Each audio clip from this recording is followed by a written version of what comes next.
대중적인 느낌으로 왠지 낼 것 같은 사람 앞에 섰겠지. 그리고 꿈쩍 않는 그를 계속 주시하다가 전체에 적혔겠지. 언제까지 그렇게 해줄까? 자, 내가 앉을 확률 99.9%야 알고냐 아니야. 우리 좀 화학적으로 이성적으로 생각해보자. 먼저 자리에 앉아있는 사람의 유형을 파악해봅니다. 어떤 사람이 제일 먼저 내릴지 확인하는 건 정확한 계산이 필요해. 지하철에서 자리에 앉아있는 사람들의 외형만 보고 어떤 사람이 제일 먼저 내릴지 알 수 있지. 그 사람이 이번 역에 내릴 사건을 Y라고 치자. 그리고 각각 역에 내리는데 영향을 줄 수 있는 독립 변수들을 아래처럼 지정할게. X1은 진보의 외형, X3는 신호, XN, 자, X1에서 N까지 조건이 주어졌을 때 Y가 1을 더하고, 즉, 그 사람이 이번 역에 내릴 확률을 조건부 확률 방정식으로 돌리는 거야. 이게 로지스틱 리그레션이라고 부르지. 그러니까 지하철에 앉아있는 사람들 중에 이번 역에 내릴 확률이 가장 큰 사람을 찾으려고 할 거야. 느낌지 몰라? 식은 로그 1 빼기 px1, x2, xn, 바 y 분의 px1, x2, xn, 바 y는 베타 0 더하기 베타 1, x1 더하기 베타 n, xn이야. 이 식을 정리하면 px1, x2, xn, 바 y는 1 더하기 익스포넨셜 베타 0 더하기 베타 1, x1 더하기 베타 n, xn분의 익스포넨셜 베타 0 더하기 베타 1, x1 더하기 베타 n, xn이야. 로지스틱 리그레션은 이 베타 0부터 베타 n까지의 값을 풀어내는 방정식이야. 시간을 서서 가겠다고 정말 참아봐라. 베타 값은 독립 변수에 따른 성격의 상황에 따라 그 승객이 다음 역에 내렸나 안 내렸나의 과거 데이터를 통해서 찾을 수 있어. 자, 이제 승객의 상태를 우리가 찾은 베타 값을 넣은 방정식에 차례로 대입해볼까? 이거는 57%, 이거는 39%, 12%, 4%. 자, 이거 1 더하기 4.3753에 4.3754는 0.8139, 즉 82.39%야. 이번 역에 내릴 확률이 가장 크지. 어때? 딱이죠? 쉽죠? 봤어? 이렇게 알고리즘은 너의 시간과 체력을 아껴준다. 더 알려져 알고리즘 없냐고? 자, 이거 한번. 현대카드 광고인가요? 네? 현대카드 광고. 맞아요. 현대카드 광고인데 굉장히 재밌죠. 여러분도 오늘 로지스틱 회기를 배우면 이제 지하철에서 누가 내릴 확률이 제일 큰지에 대해서 계산을 할 수 있게 됩니다. 이제 이분 이름이 뭐였지? 선생님 화면이 보이지 않습니다. 화면이 공개되지 않습니다, 선생님. 아 진짜요? 네. 어? 당신이 죽였어요. 아 맞다. 이거 아니 그냥 전체 화면으로 해서 그냥. 이거만 보면 잘 되나요? 잠시만요. 잘 보이나요? 지금 켜고 있어요. 네, 잘 보입니다. 네. 자, 이제 로지스틱 리그레션에 대해 설명할 건데요. 본 포스팅은 강필성 교수님의 강의 자료에서 많은 수식적인 부분을 참고하여서 작성을 하였고, 이 강필성 교수님께서 제공해 주신 참고 자료로 넣어놨던 유튜브 자료를 같이 보았는데요. 이 영상을 보고 어떤 느낌이 드시나요? 굉장히 공부를 열심히 하겠다. 공부를 열심히 하겠다. 지하철을 확률적으로 탈 수 있겠다라는 생각이 들죠. 이 로지스틱 리그레션이 앞서 나왔던 아마 처음 머신러닝을 접하시는 분에게는 단순 선형회기 그리고 다변형 선형회기까지의 내용도 굉장히 이제 머리가 아프셨을 것 같은데요. 이 로지스틱 리그레션은 더 머리가 아픈 내용들이 많습니다. 일단 수식이 많고 확률 및 통계에 대한 기본적인 개념이 많이 들어가 있습니다. 그래서 이 부분에 대해서는 모든 걸 다 이해하려고 하지 마시고 이제 제일 필수적인 개념들만 딱딱 정리를 해놨으니 모든 증명을 다 이해하는 것보다는 대충의 흐름 정도만 가져가시면 좋을 것 같습니다. 그리고 이제 후에 복습을 하실 때 여기에서 나왔던 언급되었던 확률 기반의 어떤 내용들을 정리해 보시는 걸 굉장히 추천드려요. 왜냐하면 이 내용을 기반으로 한 소프트맥스 그리고 지금 여러분들이 많이 사용하시죠? 챗 GPT, 뭐 NLP, 뭐 컴퓨터 비전 이런 거 많이 들어보셨을 텐데 요즘 제일 좀 앞서 나가고 있다 하는 기술들의 베이스가 다 이 로지스틱 리그레션 안에 이 기반들이 다 정리가 되어 있습니다. 그래서 이 부분을 자기가 정확히 이해하고 설명할 수 있다 하면은 제일 좋겠죠? 그러니까 이 부분을 지금 이해가 안 된다고 해도 나중에 이제 복습 차원에서 꼭 한번 다시 훑어보시길 바랍니다. 자, 그럼 리뷰 시작하도록 하겠습니다. 이전에 배웠던 이제 멀티리니얼 리그레션부터 먼저 리뷰를 해보도록 하겠습니다. 다중선형 핵이라는 거는 이 y 그리고 어떤 베타, x라는 변수로 구성되어 있는데요. 이 다중선형 핵의 목표는 이 x, 이 설명 변수 x들을 가지고 이 베타를 어떻게 잘 조정을 하여서 이 y라는 값을 얻는 것입니다. 자, 정리해서 말을 해보면 수치형 변수 x와 연속형 데이터로 이루어진 종속 변수 y 간의 관계를 이 베타를 통해 선형으로 정의하는 것입니다. 이 선형 방정식을 가장 잘 표현할 수 있는 베타를 저희가 학습을 통해서 추정할 수 있었습니다.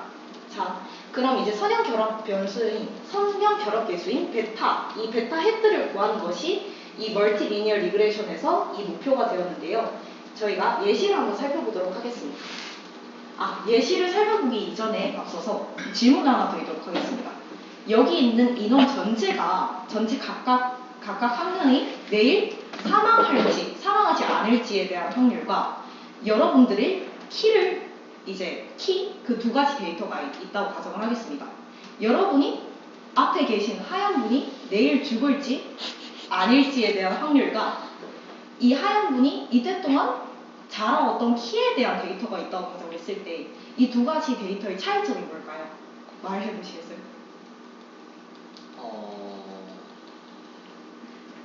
그러게요. 차이점이 뭘까요? 그냥 편하게 얘기해 주시면 됩니다. 차이점이요. 네. 이 두 가지 데이터 형식의 가장 큰 차이점이 뭘까요? 다른 분들도 편하게 얘기해 주시면 돼요. 있었던 자료랑 모르는 약간 불확실함. 불확실함? 또 다른 의견도 있나요? 과거, 미래. 과거와 미래라는 거는 저희가 시간이라고 하면은 이 시간은 연속적이죠. 과거가 쭉 이어져 있기 때문에 현재가 있는 거고 현재 기반으로 미래를 예측할 수 있는 거죠. 그런데 이분이 내일 죽을지 말지에 대한 확률은 딱 두 가지입니다. 키에 대한 것은 0부터 2m까지 연속형으로 데이터가 주어져 있지만 이분이 내일 생존에 계실지 아닐지에 대한 것은 0과 1로 표현이 가능해요. 0이면 죽을 확률, 1이면 생존했을 확률. 이 두 가지가 다릅니다. 저희가 저번 주에 배웠던 거는 연속적인 결과예요. 이 데이터가 연속적입니다.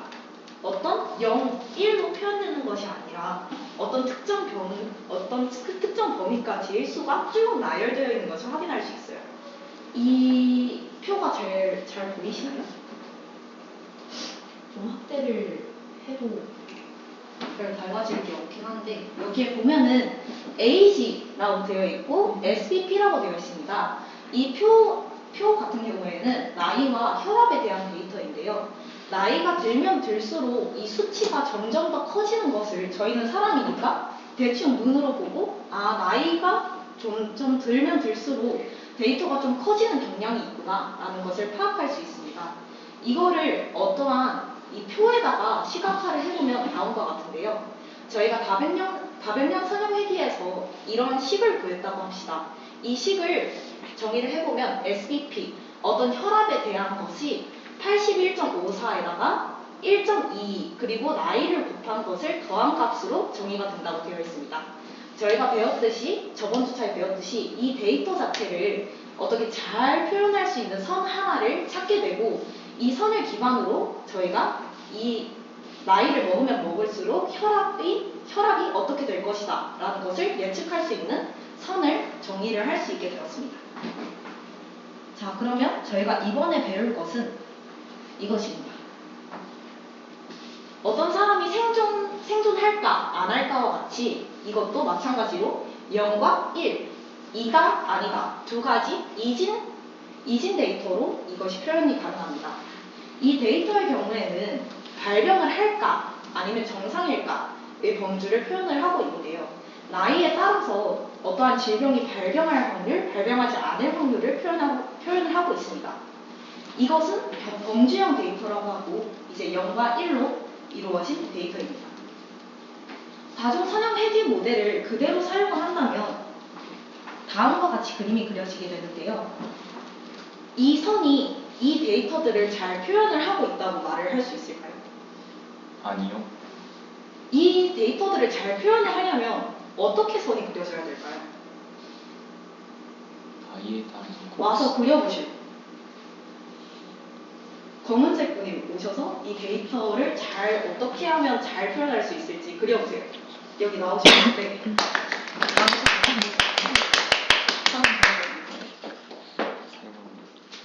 여기 옆에다가 그려보셔도 될 것 같아요. 참여인가?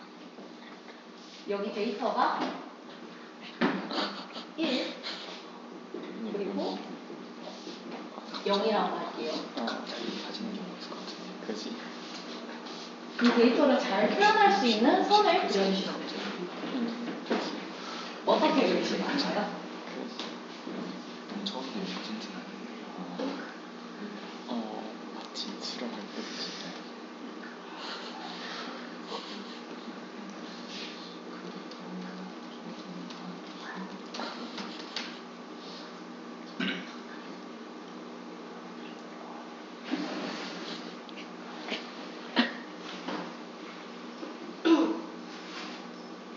그냥 딱 그리고 들어가시면 됩니다.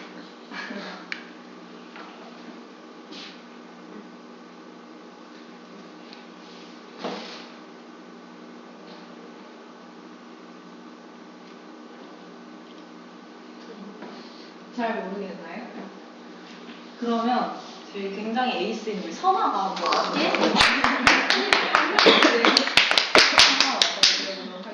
좋아하는 도형 뭘 그리는 건가요? 자, 이 데이터를 잘 표현할 수 있는 선을 하나 그려주시면 돼요. 이 데이터를요.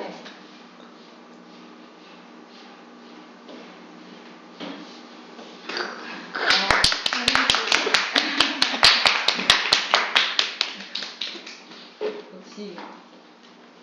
그런데 이것도 굉장히 멋있는 이야기라고 생각을 해요. 아예 이런 식으로 할 바에는 차라리 모르는 게 낫다. 라는 거. 50세 이런 식으로 할 바에 선아 씨는 여기 중간에다가 선을 그려봤어요. 그렇게 되면은 천천히 따라가 보면 이 에이지에 따라서 점차적으로 이제 예스에 가까워지는 경향을 가지고 있긴 하지만 이것이 반대로 뒤집어진다면 이제 나이가 들면 들수록 이 분포가 어떻게 이 데이터가 치우쳐져 있다는 것은 가지고 있을 수 있지만 이 전체적인 이 데이터의 경향을 모두 다 가지고 있긴 어렵습니다. 그리고 이제 yes랑 no로 이루어졌을 때 이것은 0과 1로 분류되는 것이 아니라 음수로 무한히 내려갈 수도 있는 것이고 양수로 무한히 발산을 할 수도 있게 돼요.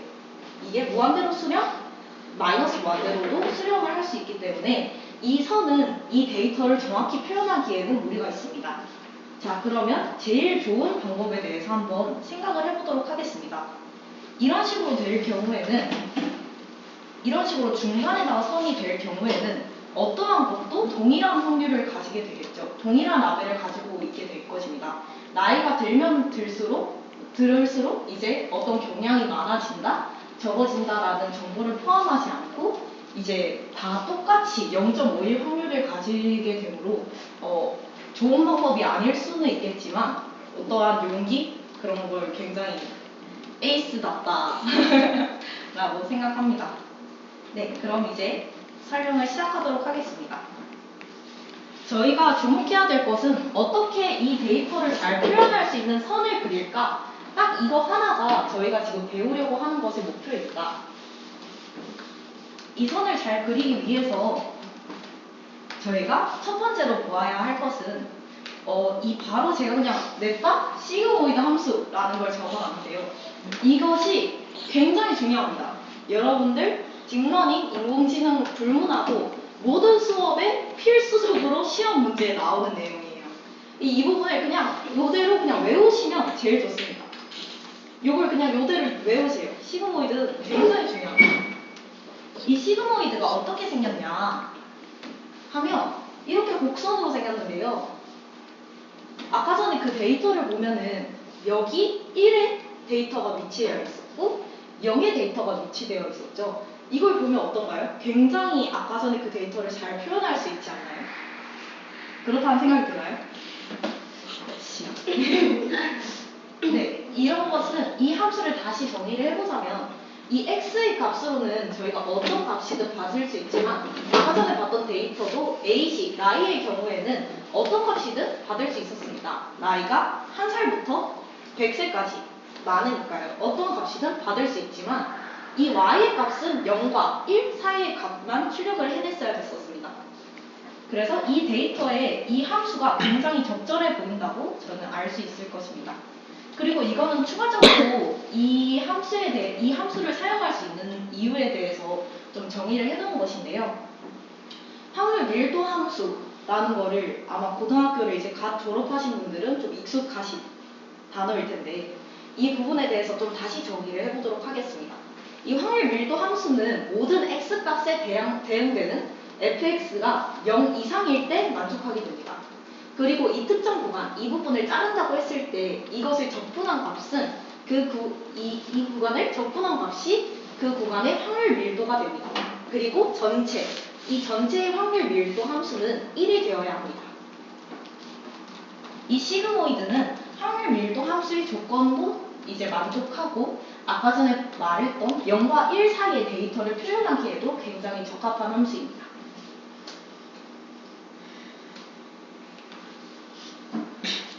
이거를 설명을 하기 전에 저희가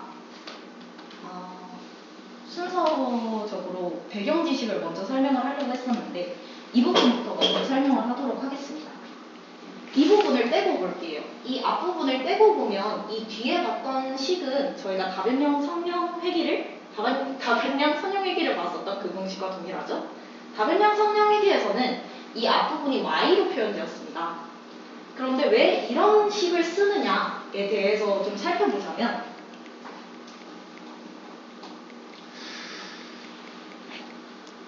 앞서 봤던 이 오즈라는 것을 한 번 더 입힌 것이 이제 처음에 봤던 그것의 시작인데요. 이 함수를 좀 살펴보면은 이 함수는 어떠한 이제 이렇게 증가하는 그래프를 가지고 있습니다. 이것만 봤을 때는 사실 이게 아까 전에 그 데이터를 그냥 이런 직선보다 좀 잘 표현을 할 수 있나? 라는 생각이 드는데요. 일단 오즈라는 개념 자체가 이 데이터를 표현하기에 굉장히 적합한 개념과 맞아떨어진다 라는 것을 알고 들어가시면 될 것 같습니다. 이 오즈, 승산이라는 이 개념은 이 로지스틱 함수의 기본적인 개념이 되는 것인데요. 여기 1-p 분의 p입니다. 1-p에서 이 p는 어떠한 성공 확률입니다. 이 p를 성공 확률로 계산을 했을 때 1-p는 실패할 확률이 되겠죠. 네, 실패할 확률분의 성공할 확률입니다. 굉장히 간단하죠. 그리고 이 함수를 좀 살펴보면은 이 오즈가 어떤 이제 확률을 봤을 때 이 오즈는 0으로 계속 수렴을 하게 되고요. 그리고 양이 무한대로 계속 수렴을 할 수 있게 됩니다. 이것이 이 그래프의 특징입니다. 딱 여기까지만 아시면 됩니다. 승산이라는 거는 어떤 실패할 확률분의 성공할 확률이고 이제 양을 무한대로 수렴을 하게 된다. 이것만 머릿속에 집어넣으시고 다음 개념을 보시면 될 것 같습니다. 자, 아까 전에 그래프가 부족함이 있었죠. 그래서 이 사람들이 생각을 한 것이 이렇게 그래프를 좀 바꿔보면 어떨까? 라고 생각을 했습니다. 이 로직 펑션에 대해서 살펴보면 이제 음의 무한대부터 양의 무한대까지 이 0에서 1의 값을 대응을 할 수 있습니다. 이 시그모이드 함수라는 거는 아직 생각을 하지 않으셔도 됩니다. 이 시그모이드 함수는 다음 부분에 거쳐가는 부분이 시그모이드 함수인 거고 이거는 잘못된 표현이라고 생각하시고 이 부분은 보지 말아주세요. 이 0부터 1 사이의 실수값으로 1대1 대응시키는 함수입니다. 이 위에 오즈 함수에 단순히 이제 자연상수가 미친 로그를 취하게 되는데요. 이것을 취하게 되면은 이 그래프가 다음과 같이 되고 이 그래프는 음의 무한대부터 양의 무한대까지 값을 가지게 됩니다. 하지만 이렇게 되면 문제가 있죠. 저희가 원하는 것은 0에서 1의 값을 y로 가지는 것인데 이것은 음의 무한대부터 양의 무한대까지 값을 가지게 됩니다. 그러면은 이 함수를 역함수를 취하면 어떻게 될까요? 이 함수를 딱 역함수를 취하게 되면 그리고 이 부분에 대해서도 정의를 하도록 하겠습니다. 이 P가 이 프로버빌리티가 0.5일 경우에는 이 로그 1 이게 정리하게 되면 로그 1이 되기 때문에 결국 값이 0이 되게 됩니다. 그리고 이 P가 0.5보다 작을 때는 이게 마이너스 인피니티로 수렴을 하게 되고 0.5보다 큰 경우에는 인피니티로 이제 수렴을 하게 됩니다. 이 함수를 딱 역함수를 취하기 위해서 저희가 이제 로지스틱 함수를 가지도록 하겠습니다. 이 로지스틱 함수는 로지 펑션의 역함수인데요.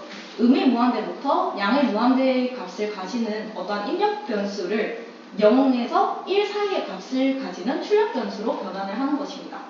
여기에서 입력 변수는 x, 출력 변수는 y라고 생각하시면 될 것 같습니다. 이 로지스틱 함수는 딱 이렇게 생겼습니다. 뭔가 익숙한 그림이지 않나요? 앞서서 제가 시그모이드다, 무조건 외워라, 이거 시험에 무조건 나온다 했던 이 시그모이드와 생긴 것이 똑같죠? 이 z만 다릅니다. 이 함수로 그려보면 딱 이렇게 생겼습니다. 저희가 원하는 길을 건너서 어떠한 이제 실패할 확률분의 성공할 확률을 시그모이드로 표현을 할 수 있게 되었죠. 자, 이제 거의 다 왔습니다. 이 출력 변수를 변환한 것을 좀 공식을 유도를 해보면 아까 전에 이제 이 로짓 함수부터 시작을 해보겠습니다. 이 로짓 함수에서 저희가 이 로짓을 없애주고 싶어요. 그러면은 로그에서 밑이 자연산수 2였으니까 여기에 exponential 1을 해주면 이것이 사라지게 되겠죠? 이 로짓이 사라지게 됩니다. 여기에 exponential을 둘 다 해줄게요. exponential을 둘 다 해주면 이 exponential과 이 로그 밑이 2인 이 함수가 없어지게 되고 1-p분의 p가 남게 됩니다. 그래서 exponential y가 다음과 같이 정리가 되는데요. 이 항을 여기다 넘기고 곱해주고 정리를 쭉 하게 되면은 일단 이 중간을 없애고 볼게요. 여기에다 곱해주고 이 p가 다음과 같은 등호로 연결될 것입니다. 이 부분은 어떻게 나오냐? 이것을 그대로 전개하면은 exponential y 마이너스 p 곱하기 exponential y가 되겠죠. 이 부분을 이제 다음 항으로 넘겨서 p 부분을 묶겠습니다. 묶으면 p 곱하기 1 더하기 exponential y가 exponential y와 같다라고 정의가 되겠죠. 그리고 이 p를 혼자 남기고 싶어요. 저희가 구하고자 하는 거는 어떤 확률이니까요. 이 사람이 앉을지 말지에 대한 확률을 얻고 싶은 거기 때문에 이 p만 남겨두고 이 부분을 밑으로 옮기겠습니다. 그러면 1 더하기 exponential y 그리고 그 분의 exponential y가 어떠한 확률이 된다. 이것을 exponential y에 이제 exponential 마이너스 y를 곱하게 되면은 이 1이 사라지게 되죠. 이 1을 사라지게 하기 위해서 exponential 마이너스 y를 각각에 곱해주게 되면 이 부분이 1이 되고 이 부분이 exponential 마이너스 y가 될 거예요. 그러면 이렇게 p 1 더하기 exponential 마이너스 y는 y분의 1은 p다 라고 정의가 되게 됩니다. 간단하죠? 굉장히 간단하게 식이 이제 정의가 됐습니다. 저 근데 식에서 그 마우스 포인터 있는 아래 있는 식 있잖아요. 그 아래 있는 식 거기서 두 번째로 정리하는데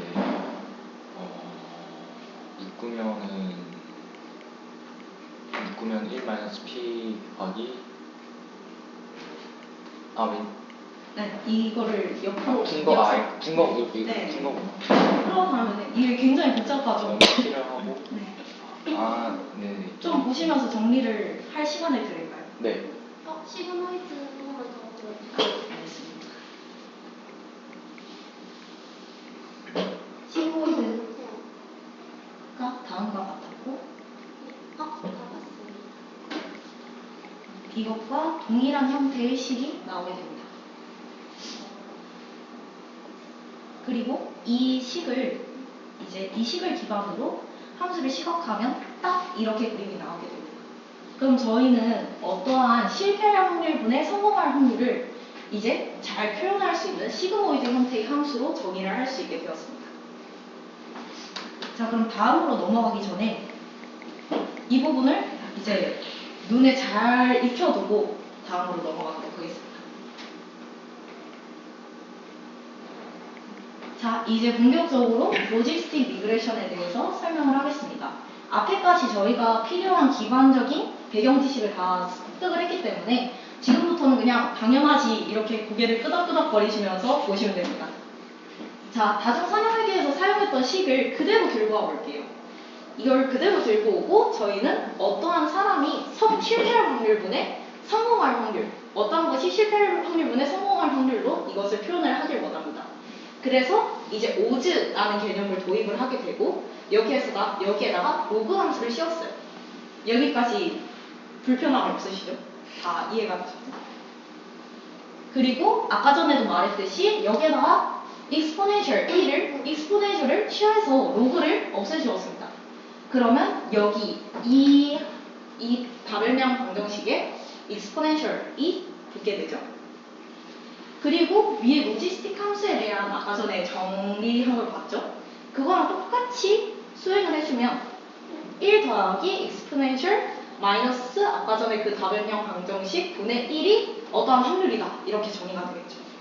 여기까지 불편함 있으신가요? 편안하게 와닿죠? 네. 자, 이거를 정리를 해보겠습니다. 딱 이렇게 정리할 수 있어요. 추정된 이 회귀 계수. 아까 전에 저희가 저번 주에 배웠던 그 방법으로 이제 회귀 계수를 구하게 되고 이 베타들을 구해서 어떠한 일이 벌어질 확률, P를 추정을 하는 것이 다음의 공식입니다. 그리고 이거를 시그모이드, 이제 베타가 주어졌을 때 베타일 때 X라고 이제 표현을 할 수 있겠습니다. 본격적으로 학습 부분을 설명을 할 텐데요. 이 부분이 이제 또 다른 고비 중에 하나인데 굉장히 중요한 내용입니다. 이 부분은 아무리 어려운 걸 아무리 최신 논문을 봐도 이 부분이 계속 나와요. 맥시멈 라이클리후드.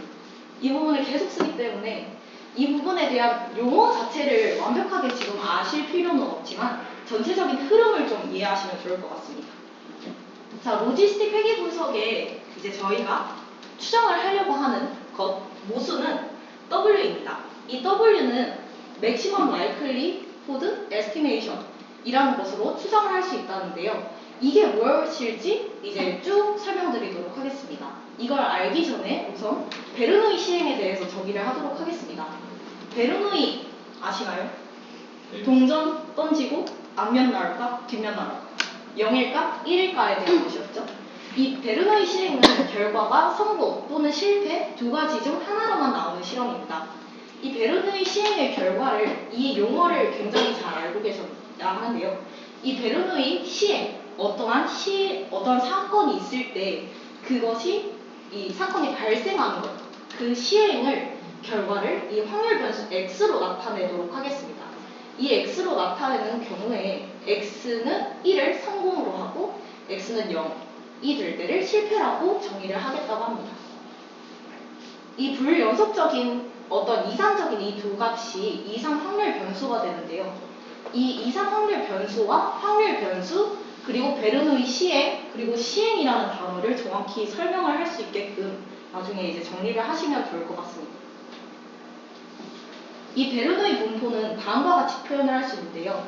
이 식에 대해서 설명을 해보자면 이 베르노이에 대한 어떠한 분포가 있다고 가정을 했을 때 이 분포에서 확률 변수 x에 해당하는 이 x를 샘플링 하겠다는 뜻입니다. 이 물결이 샘플링 하겠다는 뜻이에요. 이거는 논문을 읽을 때도 굉장히 많이 나오는 표기법이니까 이 부분도 확실히 알고 가시면 좋을 것 같습니다. 그래서 밑에 공식을 좀 살펴보면 어떤 것이 0일 때는 1 마이너스 어떤 변수가 되면 이건 실패할 확률이었고 이건 성공할 확률이 되었죠. 이것을 그대로 이제 세타 x제곱 곱하기 1 마이너스 세타에다가 1 마이너스 x제곱을 한 것이 베르노이 시행이 됩니다.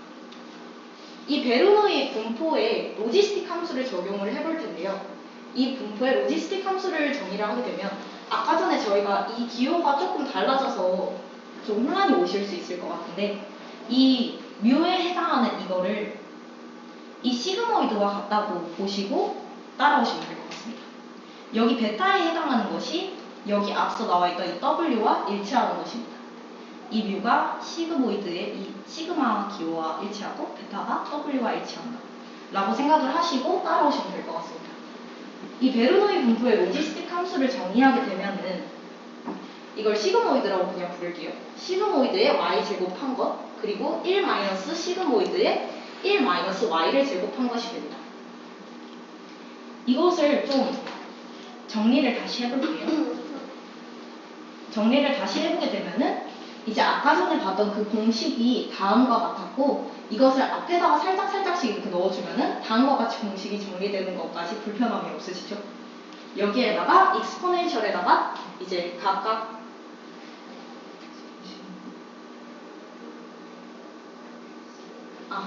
여기에다가 이제 각각 똑같이 1 더하기 익스포넨셜 이 마이너스 WTX 둘 다 이제 똑같이 해주면 1이 되죠?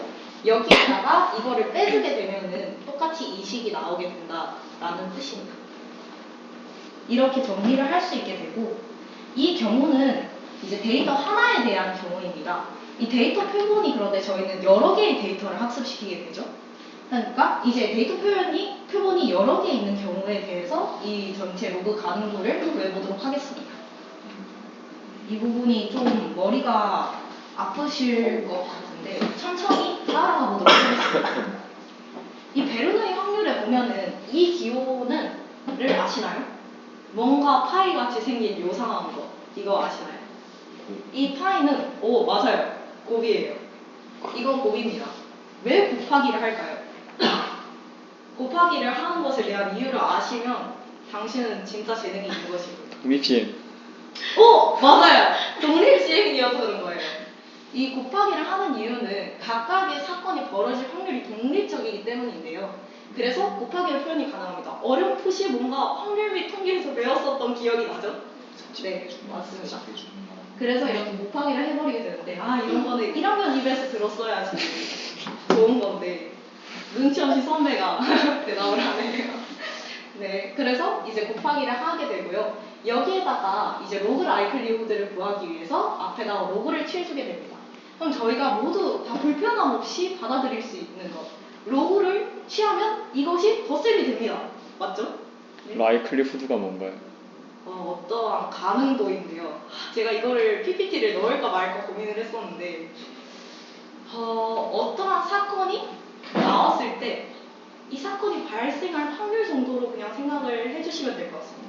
일단 가능 세계? 가능성? 이 가능성? 이 정도로만 마음을 가지고 계시면 될 것 같고요. 그리고 그냥 공식을 보시면서 이해를 같이 따라와 보도록 하겠습니다. 이 로그를 취하게 되면요. 이제 이런 식으로 공식이 정리가 되게 되고요. 여기 앞에 있는 이 1 더하기 익스포넨셜 분의 1을 요 안에다가 각각 넣어주겠습니다. 그러면 다음과 같이 이제 전체를 합한 값이 다음과 같이 구성이 된다라고 정리를 하게 되겠죠? 그리고 밑에는 앞에서 제가 얘기했던 내용에 대한 정의와 이 선형회계에서 배웠던 것처럼 이제 각각의 오차를 최대화라고 얘기를 한 거는 저희가 저번에는 최소화라고 배웠죠. 하지만 이 가능도라는 거는 최대화, 가능성이 제일 높은 게 좋은 거기 때문에 저희가 이 식을 사용을 했을 때는 이 로그 라이클리후드가 최대가 되는 것이 저의 목표입니다. 그래서 이 부분에 대해서는 헷갈리는 부분이 없도록 하시면 좋을 것 같고요. 이 오차를 최대화하는 것이 결국 저의 목표라고 보시면 될 것 같습니다. 그래서 이 로그 라이클리후드를 구하기 위해서는 뭘 해야 될까요? 저희가 선형회기를 했을 때 편미분을 했었죠. 이런 이제 곡선의 그래프가 나와 있을 때 이걸 이제 잘 어떻게 움직여서 제일 최적의 최소값을 찾기 위해서 미분을 했었죠. 똑같습니다. 이것도 미분을 진행을 하도록 할 것입니다. 미분을 하면은 이 식이 굉장히 복잡한데 이 부분에 대해서 모든 걸 다 이해하실 필요는 없고 그냥 살짝씩 따라와 보도록 하겠습니다.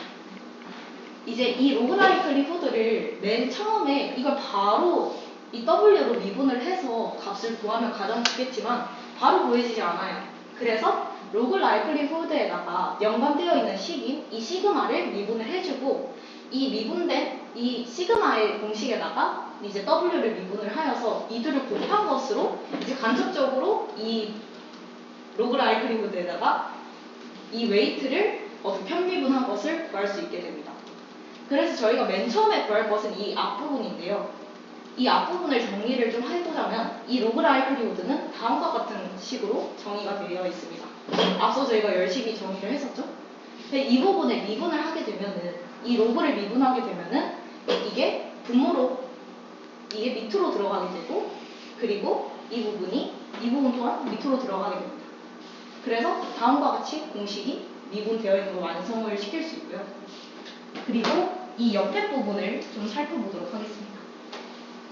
이 시그마를 이제 W로 미분을 하는 과정인데 이 부분이 체인 룰을 사용을 하여서 편미분을 해야 되는데 이 부분에 대해서 지금 설명하게 되면은 너무 오늘 안에 머리에 담아야 될 내용이 너무 많아질 것 같아서 제가 이 밑에 부록으로 쭉 설명을 해놓았습니다. 그래서 이거를 흥미가 있으신 분들은 체인 룰까지 완벽하게 정리를 해보시면 될 것 같고요.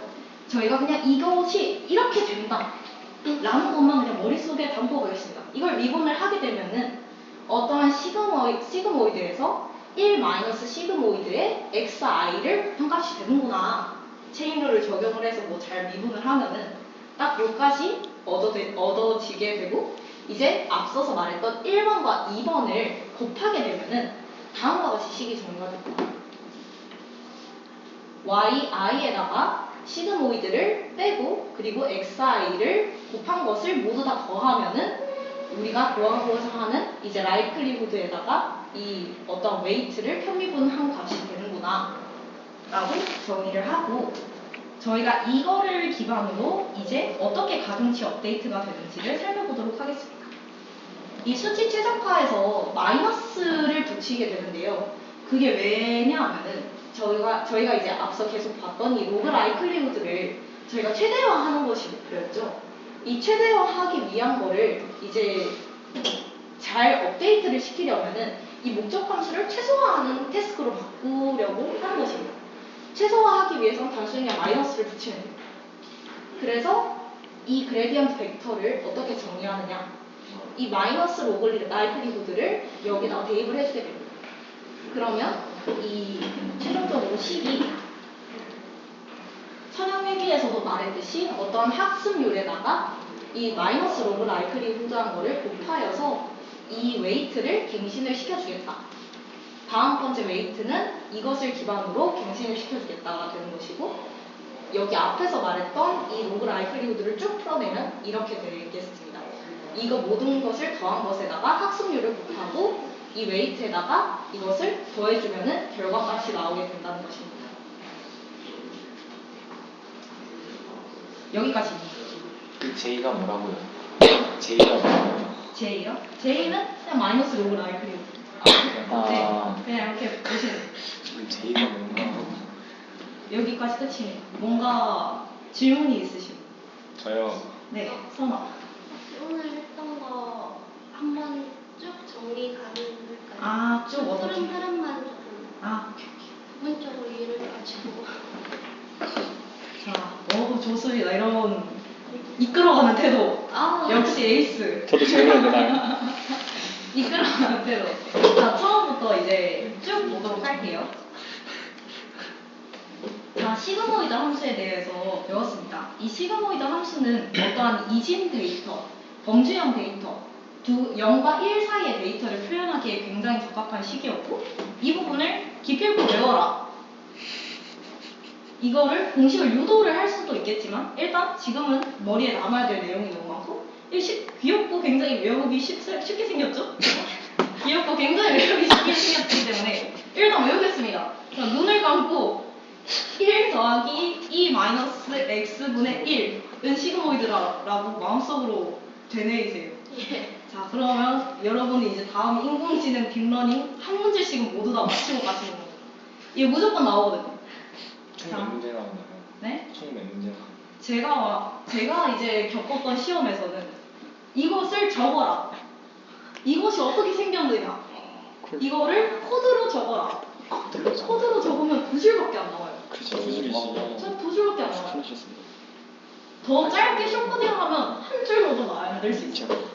네, 이거 굉장히 쉽기 때문에 이거 정도는 외워주자. 근데 증명하는 게 더 어려워요. 외우는 게 편해.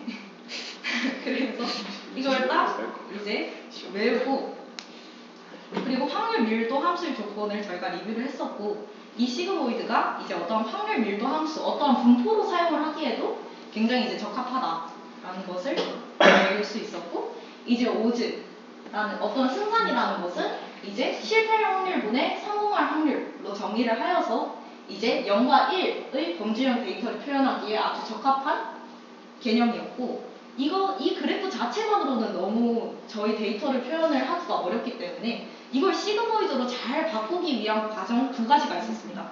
그게 로지스로 변환, 그리고 이 로지스로 변환된 것에다가 이제 자연함수 1을 붙여서 역함수로 만든 다음에 이거를 로지스틱 함수라고 정의를 하겠다 까지만 알면 돼요.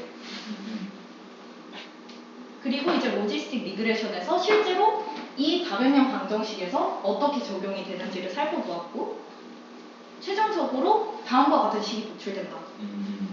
이정재 씨가 말씀하셨던 거 딱, 이정재 씨가 쓰다가 지운 거, 그 식 딱 기억나시죠? 그 식이고, 이제 베르노이 시행을 통해서 저희가 로그 라이클리후드가 어떤 것인가, 베르노이 시행부터 로그 라이클리후드까지 저희가 정리를 좀 했었고, 이 식 중에서 딱 하나만 좀 봐라 하면, 저라면,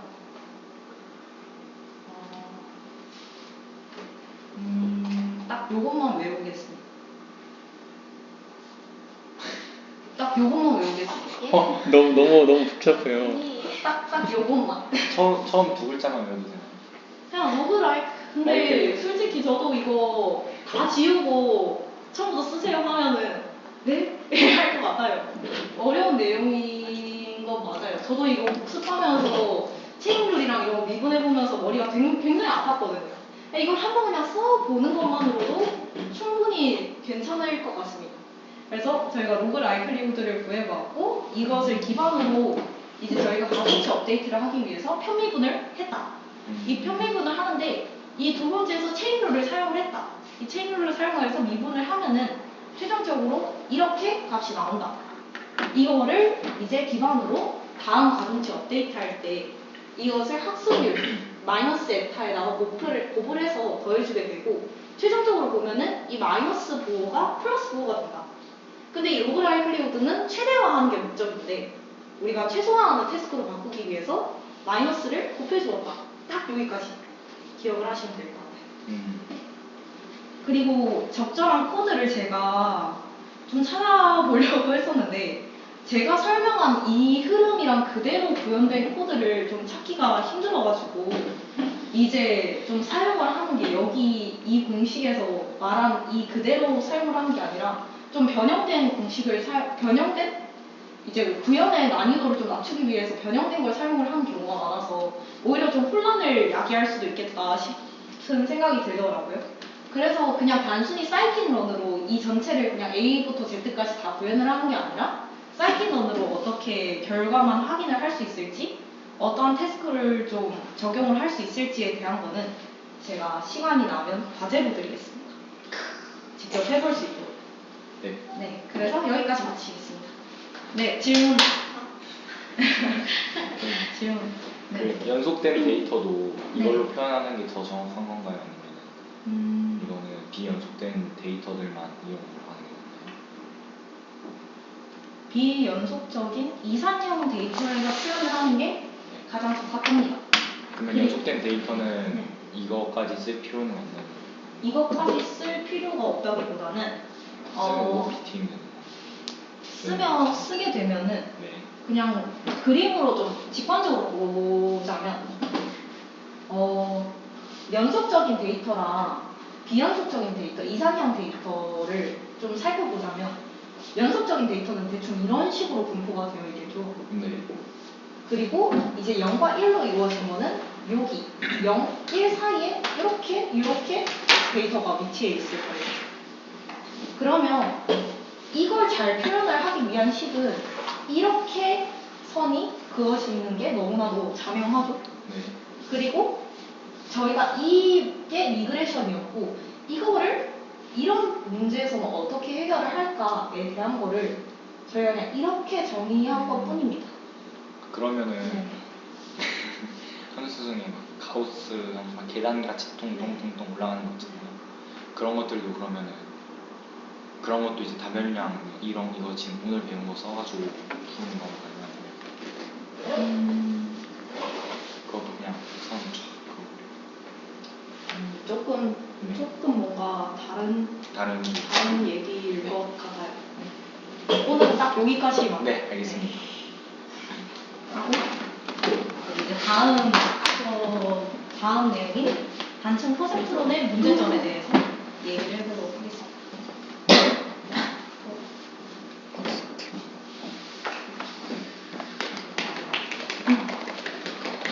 저는 단층 퍼센트론의 문제점에 대해서 발표하겠습니다. 우선 이 퍼센트론이 나타나기까지의 것이 있었는데 저희의 뇌는 수많은 신경세포인 뉴런으로 이루어집니다. 그리고 각 신경세포들끼리 연결되어 거대한 네트워크를 이룹니다.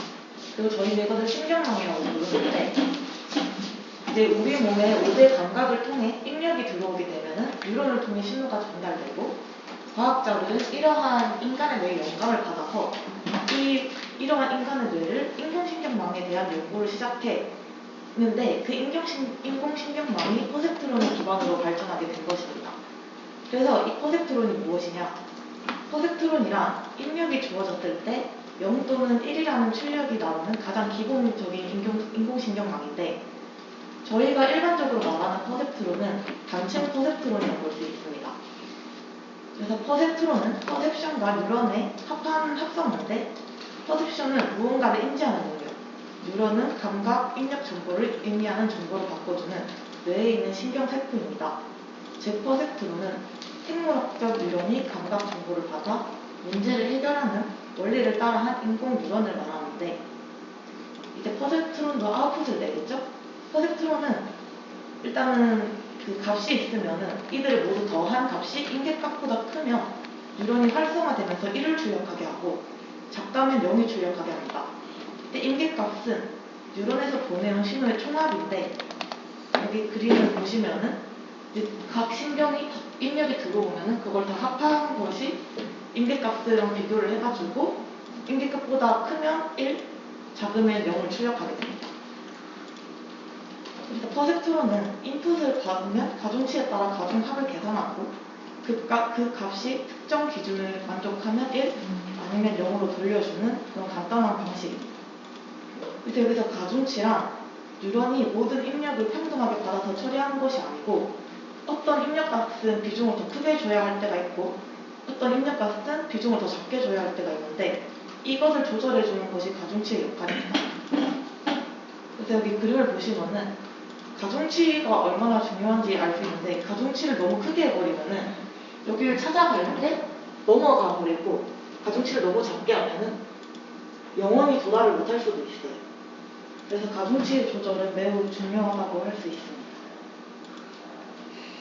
그래서 이제 사실 제 주제가 단층 퍼셉트론의 문제점이어서 앞에서는 그냥 퍼셉트론이 뭔지 말한 것이었고 이러한 퍼셉트론은 직선을 그어 데이터를 나누는 수렴 기울력인데 그러니까 직선으로 데이터를 나누다 보니 한계가 존재해요. 일단 다음과 같은 데이터는 직선을 통해서 나눌 수 있겠죠? 이렇게 나눌 수 있어요. 근데 이제 XOR이라는 그게 있는데 아마 2학년 디지털 공학에서 배울 텐데 1학년 분들은 모르실 겁니다. 이런 식으로 생긴 데이터가 있으면은 무슨 짓을 해도 직선으로 나눌 수가 없어요.